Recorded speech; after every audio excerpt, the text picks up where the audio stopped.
हम आपको 12 ऐसी अमेजिंग बेस्ट साइकोलॉजिकल ट्रिक्स बताने वाले हैं जिससे आप किसी भी सामने वाले पर्सन के दिमाग और दिल में क्या चल रहा है ये 1 सेकंड में पता लगाना सीख जाओगे। उसके एक भी शब्द और वर्ड बोले बिना सामने वाले के मन के अंदर क्या चल रहा है, वो क्या सोच रहा है आपके बारे में, वो झूठ बोल रहा है, सच, ये सब आप एक CBI, FBI या सीक्रेट एजेंट की तरह पता लगा सकते हो और कम्युनिकेशन स्किल में मास्टरी अचीव कर सकते हो। बस the art of reading anybody body language पे मास्टरी अचीव करके, जिसके लिए आपको सबसे पहले करना है ये अनवीलिंग द आईज, आंखों को विंडोज ऑफ द सोल कहा जाता है क्योंकि आंखें वो दिखा देती हैं जिन्हें वर्ड्स या शब्दों में बयान नहीं किया जाता। एक अच्छा आई कांटेक्ट ट्रस्ट और इंटरेस्ट को शो करता है। ये सिग्नल करता है कि सामने वाला आपकी बातों को अच्छे से सुन रहा है, वो उसमें इंटरेस्टेड है। वही बीच बीच में इधर उधर देखना, डिसोनेंट बोलने और लाइक ऑफ इंटरेस्ट को दिखाता है। इसके साथ ही 2013 की एक स्टडी में यह भी देखा गया कि कैसे कन्वर्सेशन के दौरान प्यूप का साइज बड़ा और छोटा होता जाता है डिपेंडिंग कोई पर्सन कैसा फील कर रहा है। यानी जब कोई अच्छा फील कर रहा होता है तो उसकी प्यूप एक्सपेंड और बड़ी हो जाती है। वहीं अगर कुछ पसंद नहीं आ रहा होता है तो वो कॉन्ट्रैक्ट यानी छोटी होने लगती है। तो आप सामने वाली की पीपल को देख के ही पता लगा सकते हो कि उसके मन में और दिमाग में क्या चल रहा है। और अगर आपको जानना है कि सामने वाला आपसे सच बोल रहा है या झूठ, तो उसकी बात खत्म होने के बाद कुछ मिनट्स तक कुछ मत बोलो और उसकी आंखों में देखते रहो। अगर वो अपनी आंखें इधर उधर करने लग जाए तो समझ जाओ कि वो झूठ बोल रहा है। और वैसे भी जब आप ऐसा करोगे तो उसको साइकोलॉजिकली खुद ही ऐसा लगने लगेगा कि आपने उसका झूठ पकड़ लिया है।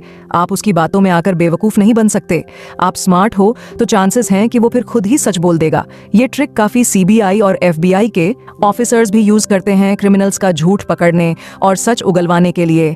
Their hand can show everything. Conversation specialist, body language experts और साइकोलॉजिस्ट का यह मानना है कि आपका फर्स्ट इंप्रेशन पूरी कन्वर्सेशन के टोन और मूड को सेट कर देता है। फर्स्ट इंप्रेशन का एक सबसे इंपॉर्टेंट पार्ट होता है हैंडशेक, यानी हाथ मिलाना, ना ज्यादा टाइट ना ज्यादा ढीला। एक अच्छा और एकदम फर्म हैंडशेक जो कि कॉन्फिडेंस एंड स्ट्रांग पर्सनालिटी को दिखाता है। वहीं एक कमजोर वीक हैंडशेक से शायद नेस और नर्वसनेस छुपाकर भी छुपती नहीं बल्कि नजर आ ही जाती है। चलो इसे एक प्रैक्टिकल एग्जाम्पल से समझते हैं। अगर कोई आपसे मिलने आए और हाथ मिलाए, अगर उसका हाथ आपको काफी हल्का फील हो, कोई ग्रिप ना हो, तो ये दिखाता है कि सामने वाले का कॉन्फिडेंस काफी लो है आपके सामने, या फिर आप में वो ज्यादा इंटरेस्टेड नहीं है। इसके साथ ही सामने वाले की स्माइल, उसका आई कांटेक्ट, ये सभी एक अच्छा और बुरा फर्स्ट इंप्रेशन को एस्टेब्लिश करने में हेल्प करता है। तो आप मिलने के पहले 1 सेकंड में ही पता लगा सकते हो कि सामने वाला बंदा या फीमेल आपके सामने नर्वस है या आपसे बात करने में इंटरेस्टेड है भी या नहीं। जैसे ये साइकोलॉजी समझना बहुत जरूरी है। सिमिलरली हमें लाइफ के हर डिसीजन में सही पर्सपेक्टिव एंड सही साइकोलॉजी से डिसीजन लेना भी उतना ही इंपॉर्टेंट है। अब जैसे ही इलेक्शन हम और आप जैसे कॉमन लोगों को अफेक्ट करता है, ठीक वैसे ही हमारे और आपके करियर में भी AI जैसा रेवोल्यूशन बहुत ज्यादा अफेक्ट करने का रोल प्ले कर रहा है। 2024 की शुरुआत हुई, ले ऑफ से Google 2 की तादाद में लोगों को फायर कर रही है और इसका एक मेन रीजन है AI, आर्टिफिशियल इंटेलिजेंस। एक तरफ इन्फ्लेशन बढ़ रहा है और दूसरी तरफ ग्लोबल स्केल पर रिसेशन भी आ सकता है। अब ऐसे सिचुएशन में इंडियंस खुद का फ्यूचर सिक्योर कैसे कर सकते हैं? AI को विलन नहीं दोस्त कैसे बना सकते हैं? सोल्यूशन है एक 3A का chat GPT dynamics of personal space. चलो अभी हमने बताया कि जब सामने वाला इंटरेस्टेड ना हो तो क्या करेंगे। अब जानते हैं कि अगर वो इंटरेस्टेड होगा तो क्या साइंस वो शो करेगा। सो जब आप किसी से बात कर रहे हो और वो बातों बातों में आपकी तारीफ करें, क्लोज और करीब आने लगे, पहले तो वो कुर्सी से सट के बैठते हैं, लेकिन जब धीरे धीरे वो आपकी तरफ झुकते जा रहे हो, बहुत ज्यादा नहीं बहुत हल्का सा करीब आ रहे हैं, तो इसके दो मतलब हो सकते हैं। पहला तो ये कि वो आपके साथ बहुत ज्यादा कंफर्टेबल फील कर रहे हैं और आपकी कंपनी और आपका साथ एंजॉय कर रहे हैं, या दूसरा ये हो सकता है कि वो आपको बहुत ज्यादा पसंद करते हैं और आपको नॉन वर्बल क्यू और साइंस दे रहे हैं और करीब आने की कोशिश कर रहे हैं। और कोई भी पर्सन आपके अगर 18 इंच के डिस्टेंस के करीब आता है, इसे प्रॉक्सिमिटी जोन भी कहा जाता है। ये आपको काफी डिस्कम्फर्ट फील करा सकता है या अच्छा भी फील करवा सकता है, डिपेंड करता है कि सामने वाला कौन है। लड़की होगी तो शायद आपको मजा आएगा ही, और अगर लड़का होगा तो आप अलग भी फील कर सकते हैं। लेकिन मजाक से हटके अगर आप भी इंटरेस्टेड हो तो आप वहीं खड़े रह सकते हो, और अगर आप इंटरेस्टेड नहीं हो तो आप 2 कदम पीछे भी ले सकते हो। लेकिन अगर आप इंटरेस्टेड हो तब 2 कदम पीछे मत लेना, वरना फिर सामने वाला ये समझेगा कि आप उसमें इंटरेस्ट शो नहीं कर रहे हो। नोडिंग एक बहुत ही सिंपल जेस्चर है, बट ये कन्वर्सेशन के बीच काफी ज्यादा मीनिंग ऐड कर देता है। नोडिंग बेसिकली हाँ में हाँ मिलाने के लिए लोग कैसे सर हिलाते हैं, उस जेस्चर को कहा जाता है। बट नोडिंग से सिर्फ यही नहीं, सामने वाले की लेवल ऑफ एंगेजमेंट और अंडरस्टैंडिंग का भी पता चलता है। 2014 में journal of non verbal behaviour में पब्लिश्ड हुई इस रिसर्च में देखा गया कि कैसे नोडिंग अलग अलग नॉन वर्बल क्यूज शो करता है, स्लो नोट्स एग्रीमेंट शो करता है, वहीं फास्टर और रिपेटिव नोट्स ये दिखाता है कि लिसन सामने वाले की बातों को बस समझने की कोशिश कर रहा है। इतना कर, थोड़ा और, अ लिटिल बिट मोर, थोड़ा और सर, थोड़ा और तो नेक्स्ट टाइम कोई आपकी बात सुन रहा हो तो इस ट्रिक से समझ जाना कि वो सच में समझ रहा है या समझने का ड्रामा कर रहा है। डिसाइफरिंग अनक्रॉसिंग एक नॉन वर्बल क्यू है जो जानबूझकर दिखाया या बोला नहीं जाता, लेकिन जो कि एक डिफेंसिव स्टेट को दिखाता है। अगर आपको लोगों को पहली नजर में पढ़ने की आर्ट यानी कला आती है तो जब लोग अपनी चेस्ट के सामने हाथ बांध लेते हैं यानी क्रॉस करके खड़े हो जाते हैं, ये उनका एक सबकॉन्शियस रिस्पांस होता है जहां वो किसी डिस्कम्फर्ट से खुद को प्रोटेक्ट कर रहे होते हैं। हो सकता है वो आपकी उस कन्वर्सेशन को बहुत ज्यादा एंजॉय ना कर रहे हो या फिर वो किसी तरह का थ्रेट फील कर रहे हो। इमेजिन करो कि किसी को बहुत ज्यादा क्रिटिसाइज यानी उसकी कमियां गिनवाला रही है तो वो अपने हाथों को ऐसे क्रॉस करके खड़ा हो जाएगा जो उनके और नेगेटिविटी के बीच एक बैरियर क्रिएट करने का काम करेगा। जब भी आप किसी को देखो कि वो बीच कन्वर्सेशन में अपने आर्म क्रॉस कर रहा है तो समझ जाओ कि हो सकता है कि वो आपकी किसी बात से ट्रिगर हो गया हो या जो आप बात कर रहे हो उसमें बहुत ज्यादा इंटरेस्टेड नहीं है या आपने कुछ अनजाने में ऐसा कह दिया जिससे वो खुद को इमोशनली प्रोटेक्ट करने की कोशिश कर रहा है।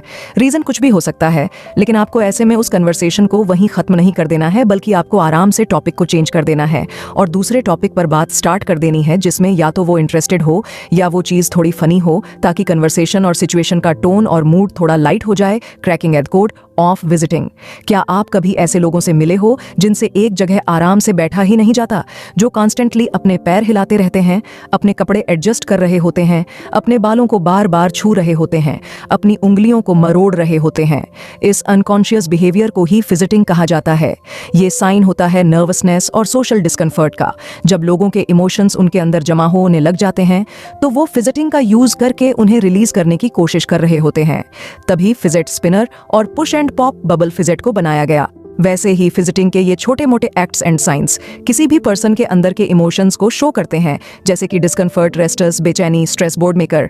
आप समझ जाओ कि सामने वाला किस मूड में है, वो काम और चिल है या वो बेचैन हो रहा है उस कन्वर्सेशन से निकलने के लिए। और अब आपको आगे क्या करना चाहिए। The walk and the talk. एक पर्सन का वॉकिंग स्टाइल उसके कैरेक्टर के बारे में बहुत कुछ बता देता है। जब कोई अपने हाथों को रोक के नीचे नजर करे, छोटे छोटे कदम लेकर चलता है तो ये नर्वसनेस, शानेस या लो कॉन्फिडेंस को दिखाता है। वहीं जब कोई अपनी चेस्ट आगे करके सर को ऊपर सामने की तरफ रखते हुए, अपने हाथों को हिलाते हुए और लंबे कदम लेता है तो ये उसके कॉन्फिडेंस और हाई सेल्फ एस्टीम को दिखाता है। आपको ये बात समझने की भी जरूरत होगी कि हमारा वॉकिंग स्टाइल हमारे मूड और इमोशंस के साथ चेंज भी होता रहता है। जब कोई ज्यादा खुश फील कर रहा होता है तो वो चलते टाइम अपने आसपास ज्यादा स्पेस लेता है। वहीं कोई सैड या डिप्रेस्ड पर्सन अपने आप को एकदम सिड़क चलता है। द लैंग्वेज ऑफ पोस्चर चलने के साथ आपका पोचर भी बहुत जरूरी है। जब कोई अपनी बैक को स्ट्रेट रख के, अपनी चेस्ट बाहर निकालकर और अपने सर को ऊपर की ओर रख के चलता है या खड़ा होता है, ये उसका हाई कॉन्फिडेंस लेवल और पॉजिटिव इमोशनल स्टेट को बताता है। वहीं जो पर्सन अपने शोल्डर्स नीचे करके, कमर टेढ़ी और सर नीचे करके चलता है, ये दिखाता है कि वो कितना शाय या उसमें कॉन्फिडेंस नहीं है या फिर वो लोनली है। 2010 में journal of personality and social psychology में पब्लिश्ड हुई रिसर्च ये बताती है कि कैसे आपका सही पोस्चर आपको एक पावरफुल, एक्सट्रोवर्टेड एंड एग्रेबल पर्सन की तरह दिखाता है। Unlocking emotions through facial expressions human face communication का सबसे पावरफुल टूल है। आंखों की ही तरह लोगों के फेशियल एक्सप्रेशन भी कई ऐसी बातें कह जाते हैं जो शब्दों और बातों के थ्रू कम्युनिकेट नहीं हो पाती। अगर आप फेशियल एक्सप्रेशंस को पढ़ना सीख गए तो आप उस पर्सन के इमोशंस, थॉट्स और इंटेंशंस को समझने लग जाओगे।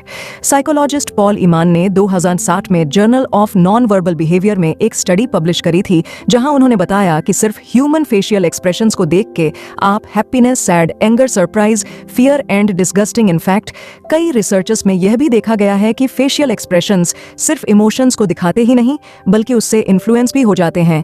जहां पार्टिसिपेंट्स को कुछ देर तक स्माइल होल्ड करने के लिए बोला गया, जिसके बाद उस स्माइल ने उन्हें अंदर से हैप्पी फील कराना शुरू कर दिया। तो बात करते समय सिर्फ उनकी बातों पर नहीं बल्कि उनके फेशियल एक्सप्रेशंस को भी नोटिस करो। The significant of timeliness. एक और अंडररेटेड साइन है जो ह्यूमन बिहेवियर के बारे में बहुत कुछ बताता है, बट ज्यादातर लोग इसे इग्नोर कर देते हैं।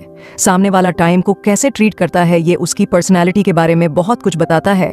जो इंसान बहुत ज्यादा पंक्चुअल है, इसका सिर्फ ये मतलब नहीं कि वो शेड्यूलिंग में बहुत अच्छा है, बल्कि ये उस पर्सन की वैल्यूज, प्रायोरिटी और पर्सनैलिटी ट्रेट्स के बारे में भी बहुत कुछ बताता है। जो इंसान हर बार लेट आता है या काम में डिले करता है, ये उनके टाइम के साथ के स्ट्रगल को शो करता है, या उनकी ऑफ कमिटमेंट या एंथुसियाज्म स्मॉलर टूल डील कर पाते हो इमोशंस। इन एवरी वर्ल्ड इंसान के आई कांटेक्ट और फेशियल एक्सप्रेशंस के साथ उसकी टोन ऑफ वॉइस भी wide range of emotions show करती है। जब भी आप किसी से बात कर रहे हो तो उसकी पिच नोटिस करो, वो कितनी जोर से या धीरे बात कर रहा है। उसका टोन नोटिस करो, उसके चॉइस ऑन ऑफ वर्ड्स कैसे हैं, क्या वो एरोगेंट है या सॉफ्ट स्पोकन। उसकी पेसिंग को नोटिस करो कि वो कितनी तेज बोल रहा है या धीरे। 2016 में journal own F personality and social psychology में पब्लिश्ड हुई। एक रिसर्च के अकॉर्डिंग जब बात करते टाइम लोगों की पिच कम, स्लो और गहरी हो जाती है तो ये डोमिनेंस को शो करता है। वहीं जो लोग हायर पिच में जल्दी जल्दी बात करते हैं वो उनके सबमिसिव नेचर को दिखाता है। सिर्फ एक पर्सन की आवाज से ही आप उसके इमोशनल स्टेट, कॉन्फिडेंस लेवल और यहाँ तक कि उसके बैकग्राउंड का भी पता लगा सकते हो। द क्लोज द वियर लोग कहते हैं कि जब कोई किसी को देखता है तो उसकी पहली नजर सबसे पहले उसके जूतों पे जाती है। बट आज हम आपको बता दें कि इस बात में कोई सच्चाई नहीं है। ऐसा नहीं होता कि आप किसी रूम में एंटर होते हो तो सबसे पहले लोग आपके जूते देखते हैं या फेस देखते हैं या कुछ और। ह्यूमन आइज होल व्यू को नोटिस करती हैं। अब क्योंकि हमारी बॉडी का ज्यादातर हिस्सा कपड़ों से ढका हुआ होता है, इसीलिए आपके कपड़े सबसे ज्यादा दिख के आते हैं। आप कैसे कपड़े पहनते हो ये आपकी पर्सनैलिटी, वैल्यूज एंड प्रेफरेंसेस के बारे में बहुत कुछ बताता है। एक पर्सन एक प्रोफेशनल या कैजुअल मीटिंग्स में कैसे कपड़े पहनता है, किन कलर्स का यूज करता है और अपने कपड़ों को कैसे स्टाइल करता है, ये उसके टेस्ट और कैरेक्टर के बारे में बहुत कुछ रिवील करता है। तो अगर आपको ये वीडियो अच्छी लगी तो वीडियो को लाइक और सब्सक्राइब बटन पर क्लिक करके इस चैनल को ग्रो करने में सपोर्ट करो और बेल नोटिफिकेशन ऑन कर लीजिए ताकि आप आने वाली वीडियोस मिस ना कर पाओ।